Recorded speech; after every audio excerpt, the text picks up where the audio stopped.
So a lot of times you'll hear me say it's 2019, guys. And what I mean by that, I'm talking to those of us born in 78, 79, because now it's actually our time to take some responsibility for the way the world is. Up until this point, none of this has really been our fault because we were too young and we were learning and we were still dealing with the choices of the generation before. Now it's actually us that are doing this shit. So when I say it's 2019, I'm talking about some of the stuff that we should have moved past by now because we're still working, we're still learning, we're still growing, but we need to be further along in certain areas. And one of the places, more than others, that we really need to be further along in is honesty. All right? Honesty to yourself, not to other people. A lot of people have a hard time telling the truth. It's not because they're dishonest people, it's because it's hard to admit the truth. For example, one of the things Gary Vee says is, if you live for the weekends and hate Mondays, your shit is broken. Now, when he says that, he's not saying, guys, love Mondays. Guys, do quit your job and go do something that you love. He's not saying that. What he's saying is, admit to yourself that your shit is broken and that you need to start making changes. Not all at once. We don't grow that fast. We all have families, responsibilities, limitations. We're old enough that we have limitations now.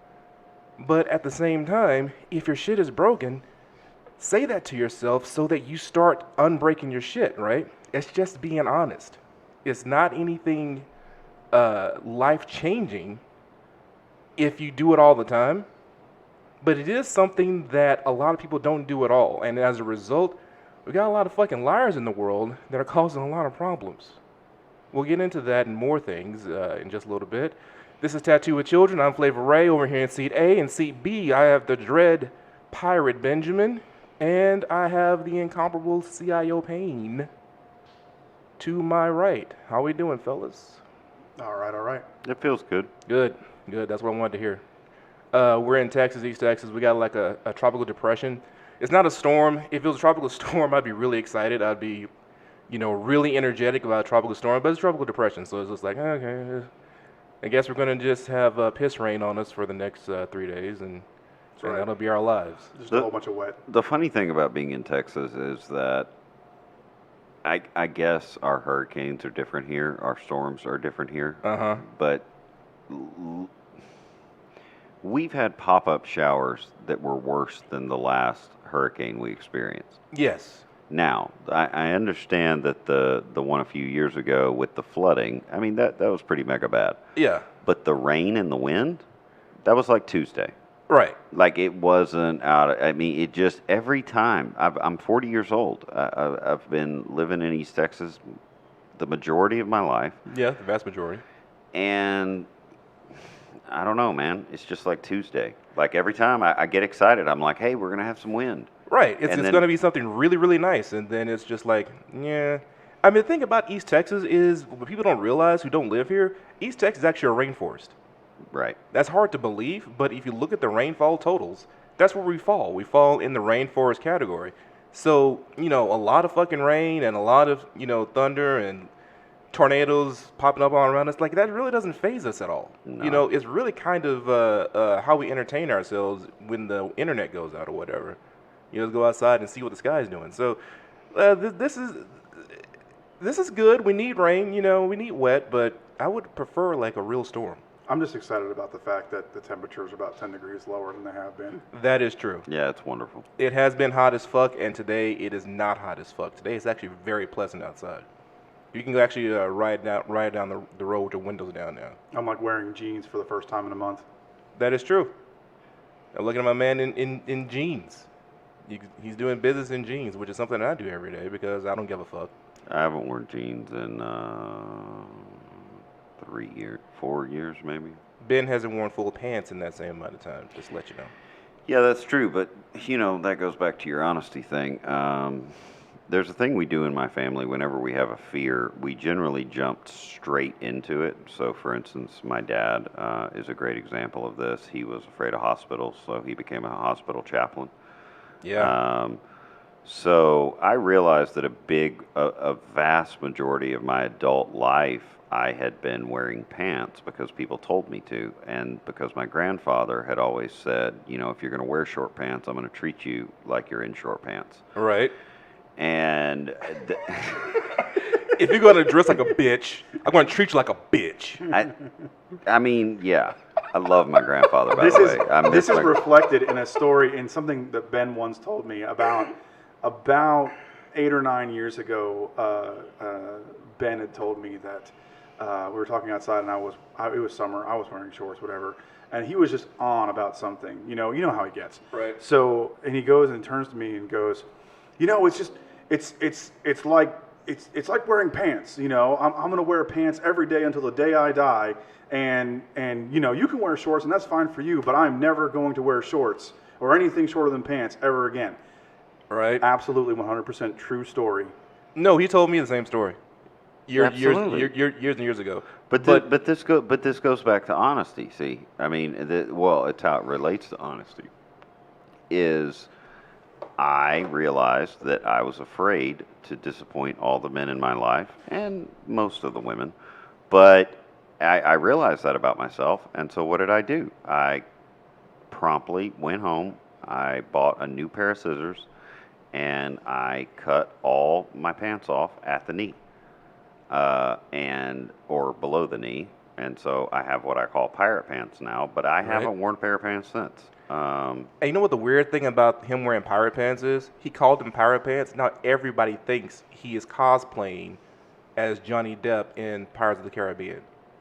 Yeah, I've had 3 people, Mike, in the last week say, you know, I really like new tattoo people, new clients, Right. new, first-time tattooers at Black Spot. I don't know what they're called. Anyway, I can't use words Tat today. babies. Tat So, babies. but they all go, this place really works, and I really like the vibe. And all 3 of them have said the exact same thing, separate times, separate days. You pull off the Jack Sparrow look really well. And every time I want... Okay, I don't remember Captain Jack Sparrow, a.k.a. Johnny Depp, having a mohawk. Yeah, he didn't have a mohawk. I don't think he had tattoos on his arms. Like, correct me if I'm wrong about that, listeners. No, he did. He had tattoos on his arms? Yeah. Okay. Okay, Yeah, well, he had that's tattoos fine. on his arms, and he had, I believe, the sparrow, first Yeah, Jack Sparrow, was on his neck. But he has a... Yeah, he had a sparrow on his neck, but who doesn't? That wasn't... Yeah, but he doesn't wear short pants and No, that's true. He didn't wear short pants. and t-shirts and K-Swiss. Like, and he had a big to- fucking red coat on and a bunch of jewelry and a beard that was, yeah, like it was a bunch I of shit. He don't- was also pretty much drunk 24/7. right. Which None of that well, describes Ben, really. Yeah, it doesn't. Although David pointed out the other day, whenever I don't want to take a client, Right? I just stop opening my eyes as quickly. Okay. And so I'm doing this now for Mike and Ray. Yeah. I'll be talking to them and I'll just be like, yeah, I think we could absolutely do that tattoo in our style. if I've we seen this changed look it a so little many bit." times. And so I literally look like I'm stoned out of my mind. Yeah. And the client, oh, well, maybe I ought to not. Yeah, I'll check around. I do the same thing with my voice. When I'm talking to somebody and I'm like, okay, that's a thing that we can definitely do. Just give us a little bit of time. So yeah, I don't wear pants anymore. But Yeah, he I'm doesn't proud wear of all pants. you Texans that wear jeans. I mean, we live in a Yeah. state where, quite frankly, they're required. I believe so. Like, you if can't wanna run stay through the alive, woods No. with, you gotta have jeans on, man. Right. Yeah. I do have to check myself for deer ticks. Especially during the fall, Right. because you'll have those motherfuckers stuck to you like nothing else. And they're bitches. Yeah, they are. They're fucking bitches. It's like the leech scene from what was the movie? Crap. Now I just lost it. No. he was almost there. I want to know what movie that was now. Oh, you don't remember? Okay, so it's a pop culture 80s movie.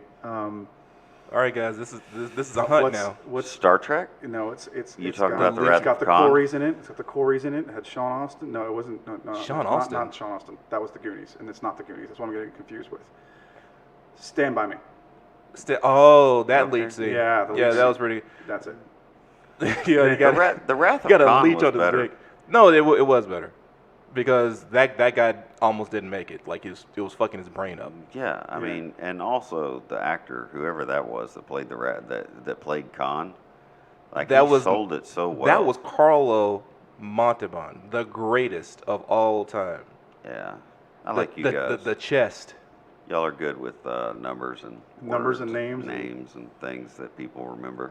We're like, Dude. put us together and we're Spider-Man. Like Right, pop culture adults. references all over the place.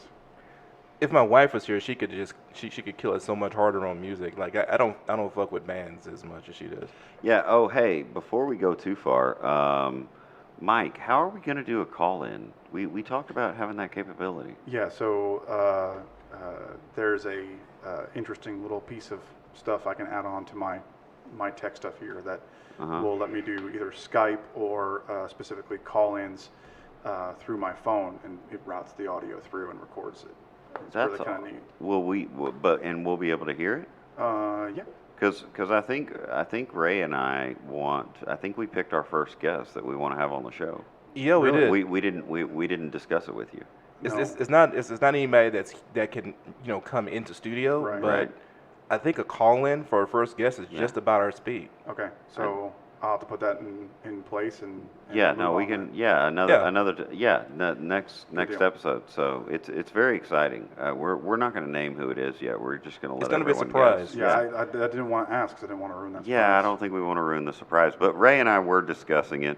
Ray and I sometimes we discuss things better at night when, well, I don't know quite if it's frankly, because it's better, but it's one of the, I think that the magic happens faster at night, yeah. and that's I don't think it's great for recording, I also think it's because there's no one around, so I can throw tantrums.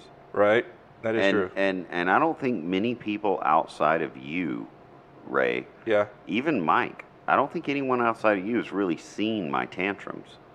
Okay. Like, okay. and they're pretty epic. Like, They are. I throw chairs and it's really dumb. I mean, I really act like a 5-year-old. He like throws his shirt off. and Right, he's yeah. Waving his arms. Right, and I'm like, put exaggerated motions, everything, and I'm like shouting at trees, and I'm just like trying to get to the bottom, and you're just over there patiently, like he'll wear himself out eventually. It's the exact same modus operandi I use for my 2-year-old. He It's like, uses yeah, the this is gonna same- let him yeah, go. He uses the same unschooling logic on you. As he does Yeah, with right. kids. Yeah, but he it's funny too because he knows. I'll text him sometimes. I'll be like, "Hey man, you up?" And he either won't text back or he'll text back like, "No, it's not a good night." But then there's other nights when I text like, "Hey, you at work?" And he'll be like, "Hey, I'll be there in 15 minutes." And it's Yeah. always on the days that I'm literally about to like set the side of the forest on fire for no reason. Yeah. I just got something I haven't been able to work out. And then he'll pull up and he'll be like, "All right, man, what's going on?" And then I throw my tantrum, and then everything's okay. Yeah, it's pretty the same thing I do here. I'll show up with the cold open and get it started, and then we launch into it. Turns out, don't confuse it with a turn up. Ain't a veggie I can see unless you count the burnt blunts. Burn up, I can do this Ric Flair stuff. You consider stir tough, I can never care enough. Care 11 kind of trouble when we're paired up. So the whole thing is, if we're gonna jump back to honesty for a second, the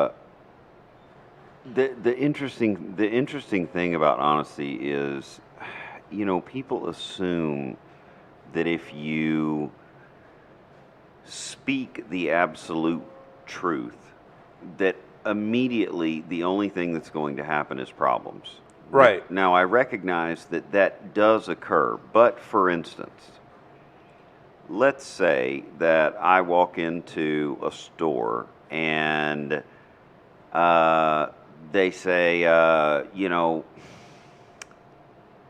I say to the salesperson at the store, like, "Hey, I need a pen." And the salesperson says, "Oh, great, on aisle 3." So I go over to aisle 3, and there are, no pens on aisle 3. So I go back to and I say, "Hey, I'm looking for a pen. I need a pen." And the next salesperson says, "Yeah, hey, that's on aisle 11." So I go to aisle 11, and there's no pins there either. So I go back, I get mad, I talk to the manager, I say, hey, I'm looking for a pin, and they say, well, actually, we don't carry pins. And they always wince. Right. They wince as if I'm going to attack them or I'm going to now, and also if I happen to bring up what has just occurred, that I've gone through first salesman, second salesman, have no pins. And I always wonder about that wince every time. It's because it's like, oh, now I have to disappoint him with the actual situation. But I'm not. Because you assume that if somebody shows up to your store and they want a pen, you don't have a pen, that person is going to flip your displays. Okay, but why do you assume that?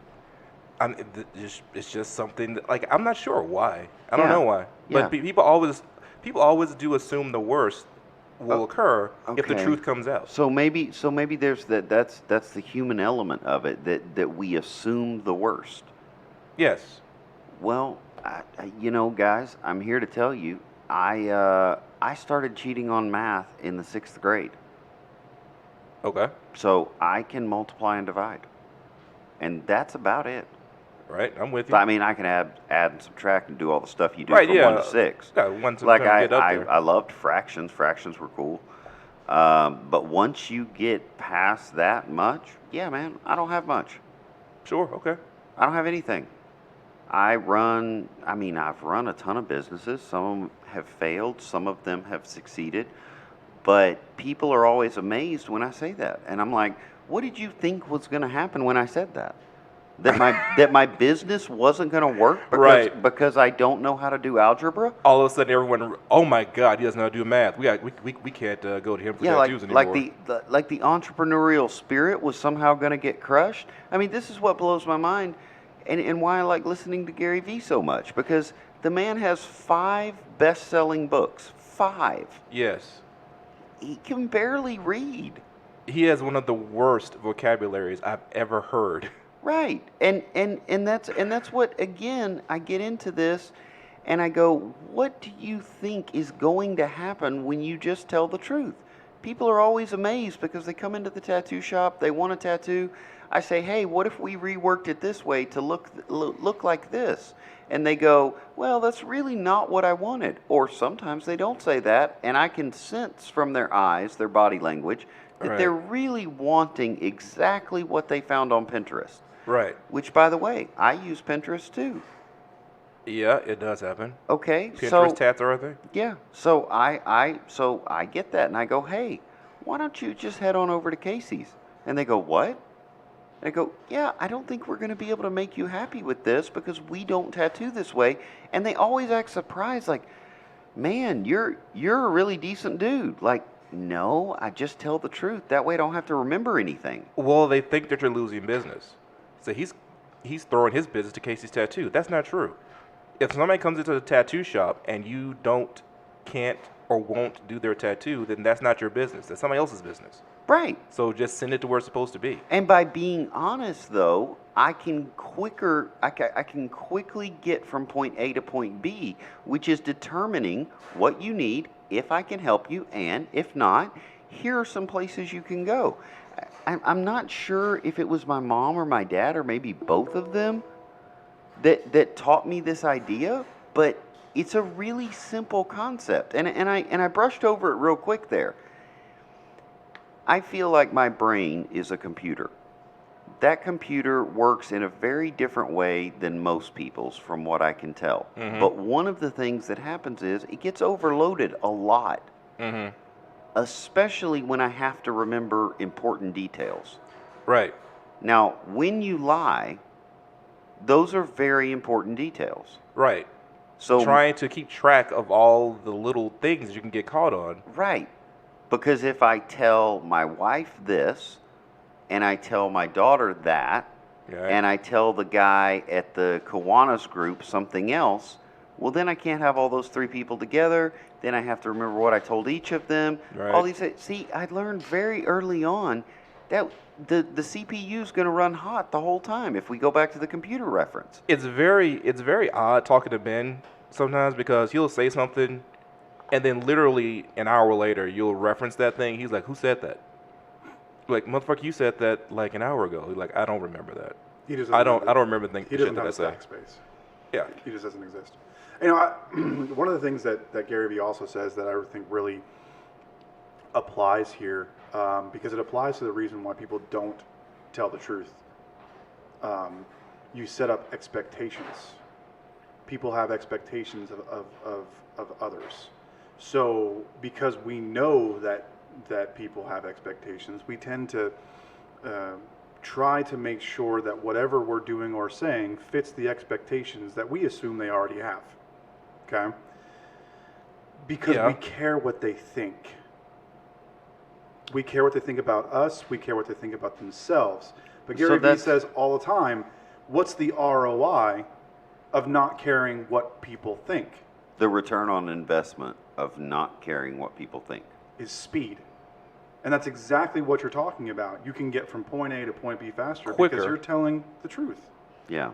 Because Yeah, you're truth, not- You can move the faster. truth is faster than a lie if you don't care how they feel about it. Yeah, and I've probably insulated myself a little bit from that whole thing. That story the thing you mentioned about me is very true. I can say something and then people say, "Well, I've been really thinking about what you said," and my response all the time is, "Shit, what did I say?"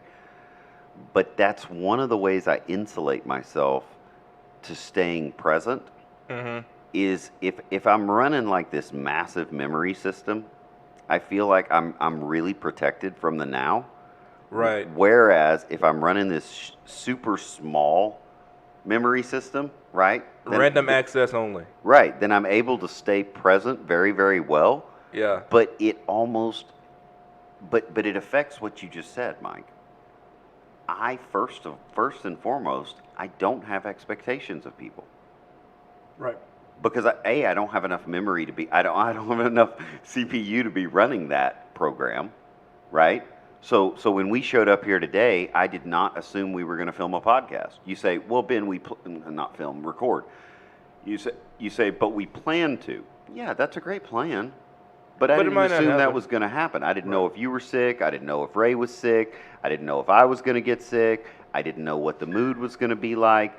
But we showed up. We made a plan. We showed up. We met the criteria for the plan. Then we all communicated honestly with each other on where we were. Right. I don't feel like when I talked to either of you this morning that there were lies involved, that there was any deception or anything like that. We're running a little hot. You're running between interviews. I know I've got things to do. I know Ray's got stuff coming up. So yeah, we're Yeah, it's weird to a certain extent because I have expectations of people. I have expectations on myself. Okay. So if I put down a meeting time, yeah. I'm trying to hit that meeting time, and if I feel like I'm not going to hit that meeting time, and I communicate early on, like Yeah. hey guys, I'm going to miss this meeting time, but I'll be here around this time. Yeah. Well, most other people will like okay, we'll adjust, or we'll all right, you're gonna have to bring this, or like there'll be an adjustment of everyone's expectations. Yeah, yeah. So there's like, okay, we had this expectation of you, Ray. You can't meet it. You've been honest about it, which is good, and so we're going to reassess and reapply expectations. Okay. If I tell that to Ben will hit me back with no worries. Don't worry about it. It's cool, brother. It's like there's not another set of expectations. It's like, okay, we had a meeting and now we don't, and everything's open ended. So when you show up, we will do whatever we do. Yeah. And To run you back though. Sure. You said I try to communicate honestly about it, and I am trying to kind of nitpick and stick on this honesty thing. Sure. What? Let me just ask y'all. I mean, what? Sure. What are you afraid of people finding out about you? What am I afraid of people finding out about me? Does that come into play with honesty? No. Or is it back to expectations? Yeah, I mean, I guess I used to care what people. I used to not want people to get confused about me. I don't want you to think that I'm blowing you off, or I don't want you to think that I'm skipping out. I'll contact with the reason. Like I have my reasons, and so I'm trying to let people know that I value them, but that this happened or that happened. Now I just pretty much just tell you what's like exactly the truth, and then I leave it. Then I just have to let it lie. You know, it's like if I call in to work, you know, I'll say, yeah, I'm not coming in. Like, well, we have this. Yeah, I know we have this going on. I was aware of it. I'm not coming in. And you have to do with that what you want to do with it, because that's all I have for you. Right. Regardless of what your solution is to me not coming in, it doesn't involve me because I'm not coming in. You see? Right. You know, it's And on my side, I think it's very similar. Before I really worked hard enough to understand who I was, I didn't want to feel like someone else was going to place me in a certain category or a certain box that I didn't want to be in.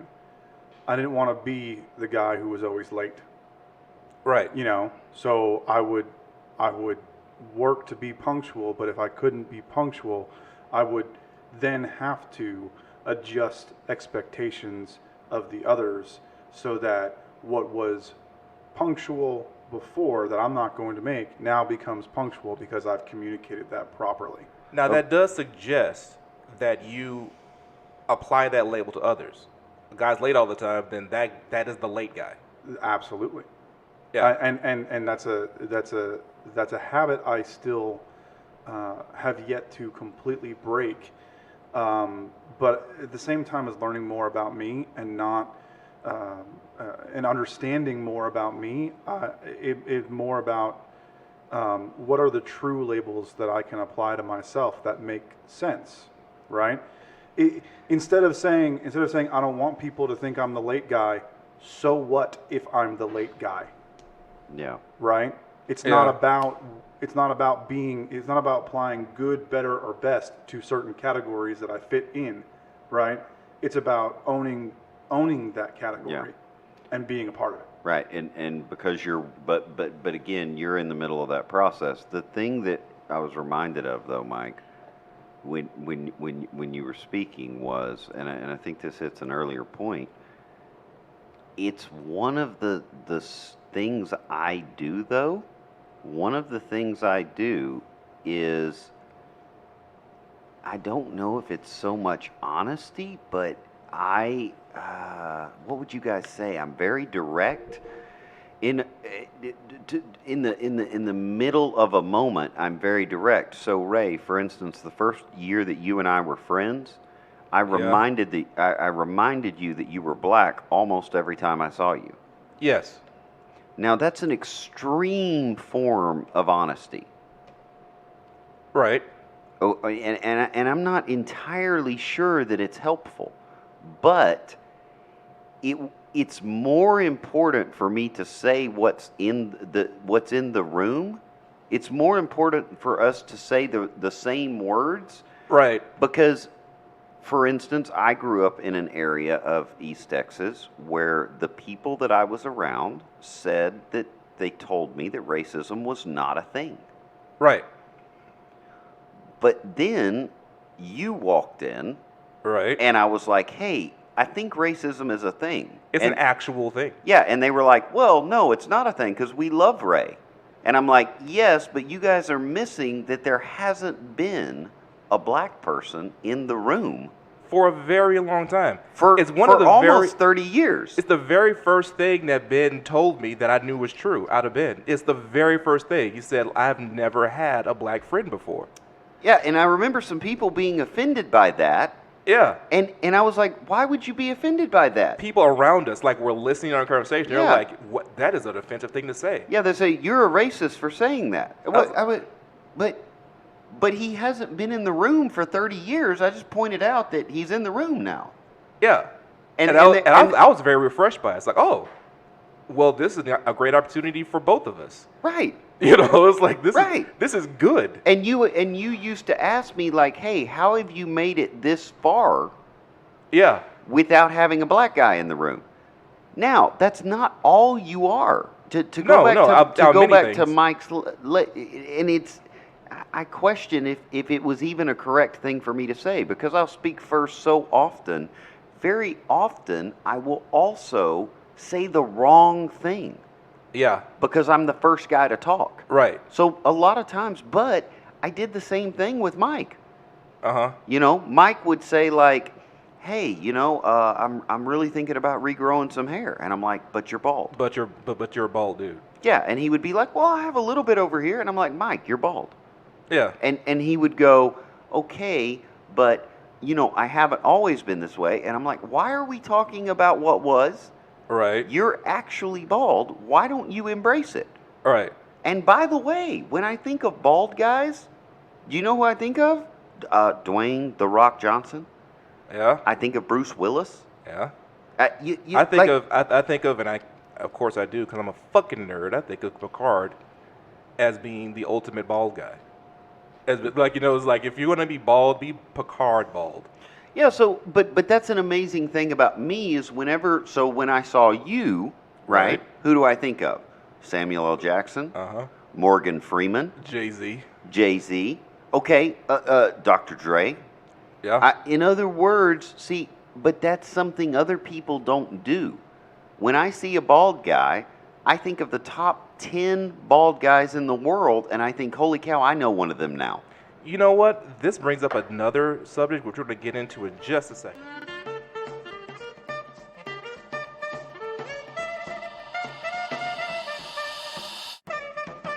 Doesn't matter if you're cooler, hottest than the cortisol, president or lose a box.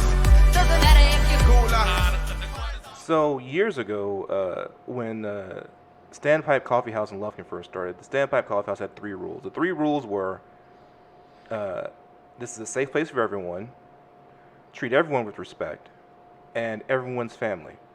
Now, the interesting thing about those 3 rules is everyone agreed to them as soon as they walked through the door. And it's one of those things we agreed to without examining the actual words that were being involved in it and what they meant. And as a result, a lot of people got into the standpipe situation as employees, as managers, and so on and so forth, without understanding the actual 3 rules that were to be enforced on the process, because the language was very specific, but our understanding of the language was not very specific. And I think that's one of the things that we still get into trouble with as people, friends, business owners, as a planet, as a species. We tend to use words in a very specific way without understanding the specific meanings of those words. And that's a problem because words carry currency, they carry power, they matter, and they matter first. So when you speak, like I'm speaking now, the words I'm speaking are a direct representation of who I am. And if the words I'm speaking don't match who I am, then I've just been dishonest with you, the listener. And you will have a different impression of me. You have a different expectation of me. And we will have a good interaction when we meet each other because my words were wrong. If my words are wrong, I'm wrong. So what I'm getting at here is, people, if we want to fix ourselves, if we want to fix our society, if we want to fix the things that we think are wrong in the world, the first thing we have to do is fix our language. We have to start making sure that the words that we say matter to us and that we know what they mean. Yeah, and I think it's very difficult to even say that they matter before you talk about the definition. Yeah. And I'm not trying to, obviously, if you've heard me talk or read what I write, I'm not trying to be a grammar Nazi, far from it. But it's fascinating, and we've had this discussion for almost a decade now, that words do not mean, in a lot of cases, what we think they mean. Yeah. We throw around terms like friend. We throw around terms like spouse. We throw around terms like child. We throw around terms like adult. Adult. That's a big one. Which, quite frankly, I have a very difficult time believing in. Out of all the words I've mentioned, I don't believe in the word adult. The word adult feels like a lie every time I hear it. Yeah, and one of the reasons for that is because I assumed as a young person that adults knew what was going on. Right. Now I am an adult and I have 20 years of so-called adult experience. And, I'm going to be totally honest with you. Sometimes the people that are aged know what they're talking about. And sometimes the people that are learned know what they're talking about. And sometimes the drunk guy on the corner has just as much information as they do. Right. So I still don't know when we define the And just term as much adult. insight. Yeah, no, absolutely. And I understand that people will be offended by that. They'll say, hey, well, that's not true, Ben. I went to school for 8 years to study dietary, impact on the human body. So I know more about diet than that guy does. Well, that's fine. But when I ate your diet 4 days in a row, I had diarrhea 4 days in a row. And again, if you can't express to me how those two don't correlate, you may say, well, you didn't give it enough time. But I am a human, and Right. so I did not plan changing my diet to spend most of my time in the bathroom. Right. So now I don't think you're an adult. Right. Now I think you're like me and you don't know what you're talking about. Now I think you're trying to figure it out, which is what we tell children to do. And so basically, if it walks like a duck, talks like a duck, quacks like a duck, it's a fucking duck, right? Well, all I see around me are children. And that's not a bad thing. I think children are great. Yeah. But I think that if you look at a child that's 30 years old and call that child an adult, Right. you're fucking yourself over. Right. If you think that you're electing an adult and you're electing just a big kid, Right. you're fucking yourself over. It starts with language and ends in honesty. Right. Well, I remember that story you were telling in the last episode about the friend of yours who had the problem with the guy she met online, and then he was sending her pictures. Right. And one of the ways you described it was like, oh, okay, he's like attractive, and he looks decent. He looks like a family man. Oh, okay, hold up. What is attractive? Right. What does that mean? What does that mean? He's attractive. He had a smile on his face. He was the right color. He had the right haircut. Right. What exactly are we talking about? Specific meanings. Right, and then decent. I mean, do you ever notice anything about all the serial killers they put away? They always seem decent. Yeah, and they they seem like got these nice haircuts, and you know what I'm saying? Like they treated their mother so well. Right, and they have these button-up shirts on and stuff. Ed Kemper was so well spoken. He really was.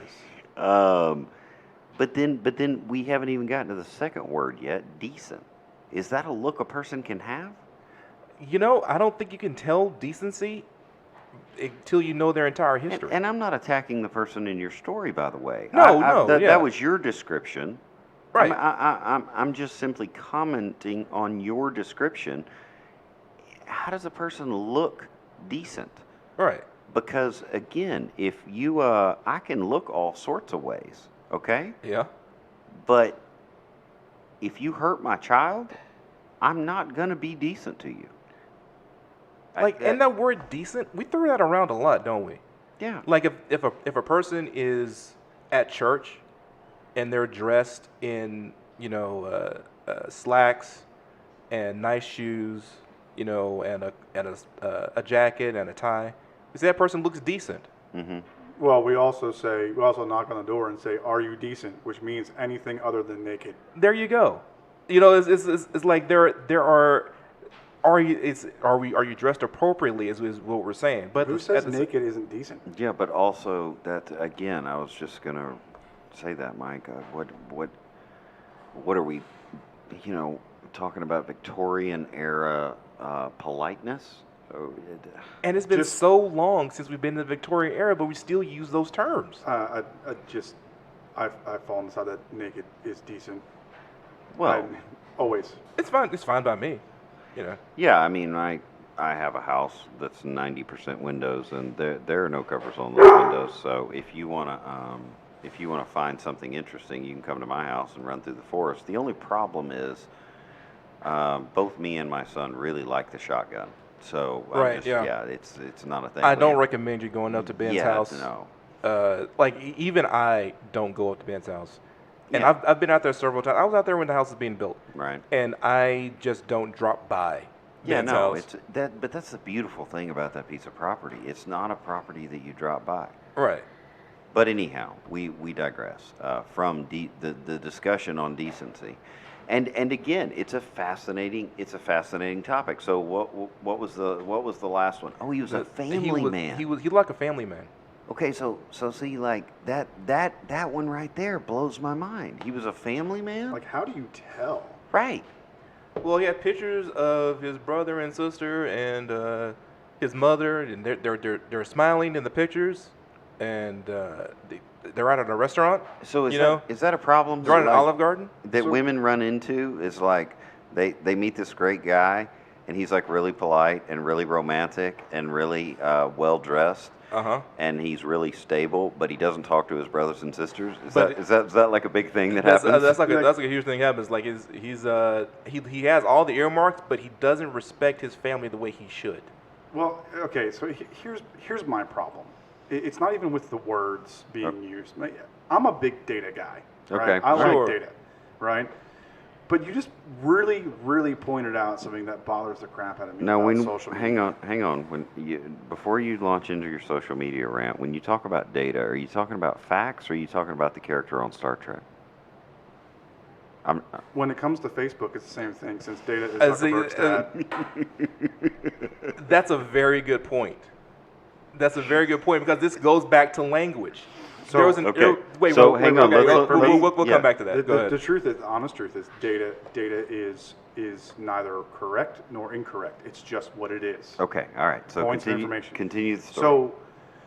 So, this person was evaluating, trying to glean a set of information or knowledge off of data points that were specifically added and structured by the person she was trying to understand. Right. In other That- words, her only conclusion can be the conclusion that was implied by the trend of the data points. that Is that he was in control of. Right. It's going to be biased, no so matter what you anything do. that would counter that trend, he took out. Correct. So it's impossible to And get I an would- actual true. I don't care which way you Conclusion. slice it. I don't care how you want to define words. To me, that is stupidity. It's a stupid way to make a judgment for sure. I agree.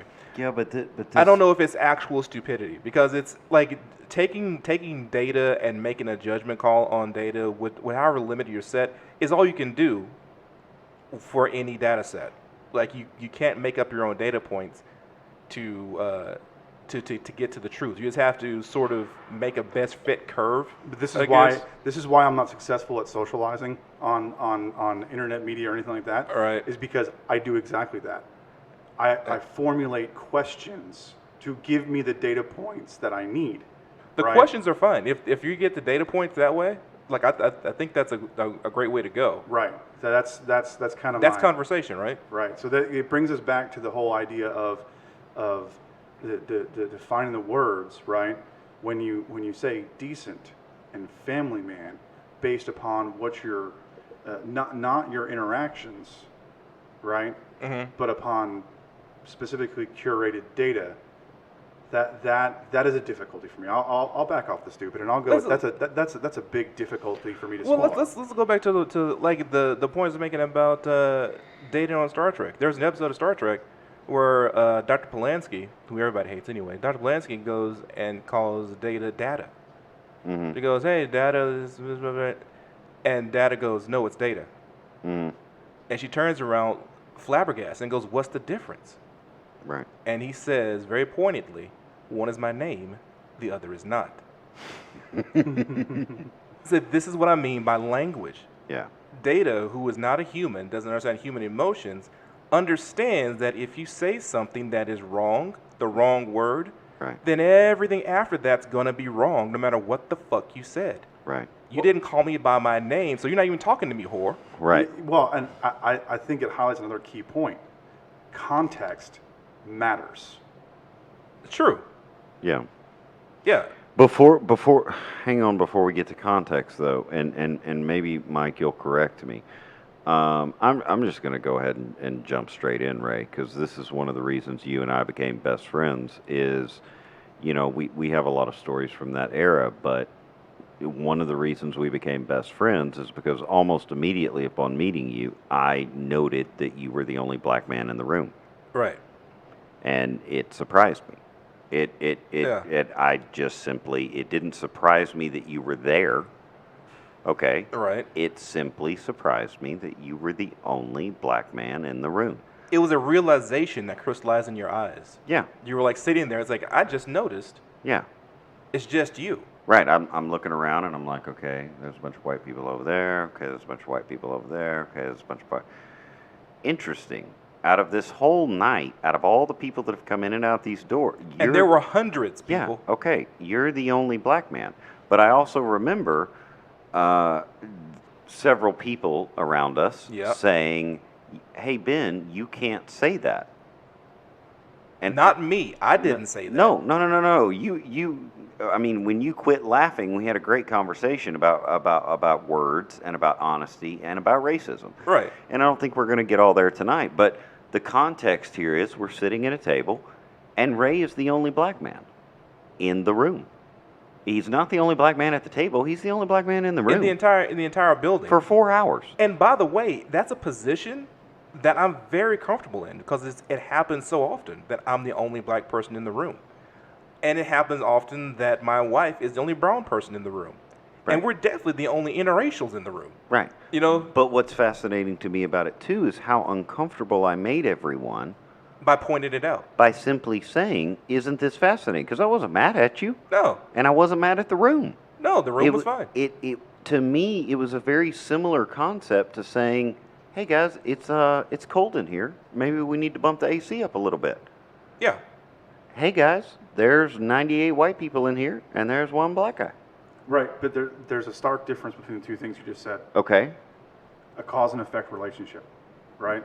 It's cold in here. Maybe we need to bump up the temperature because it's cold in here, Okay. right?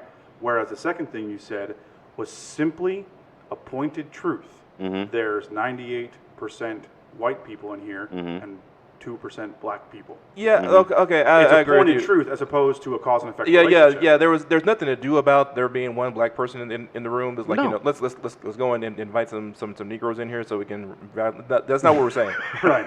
That wasn't it at all. The whole thing was like it's one like if there is an elephant in the room, Yeah. then you don't have to kick the elephant out. The elephant's probably ought to be there. Right. Just say, hey guys, there's an elephant here. Yeah. So there's less seating because of the elephant. It's just acknowledging where we are and how we're existing in this space. This space is created with one black person in the room. Now, some people around us may have been adjusting their language. They may have been not using certain words around that table where I was because I was there. And when you pointed out, hey, you're the only black person there, they probably felt mildly attacked. Right. Now, by the way, if those of our audience that are not fluent in Spanish and Portuguese, the word Ray just used is known by Webster's dictionary to be outdated. Oh. And it means black.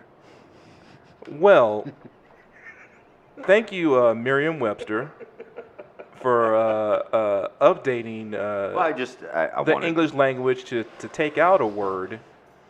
But with all due respect, I will continue to use the words that match the language that I use in my daily life because that matches me.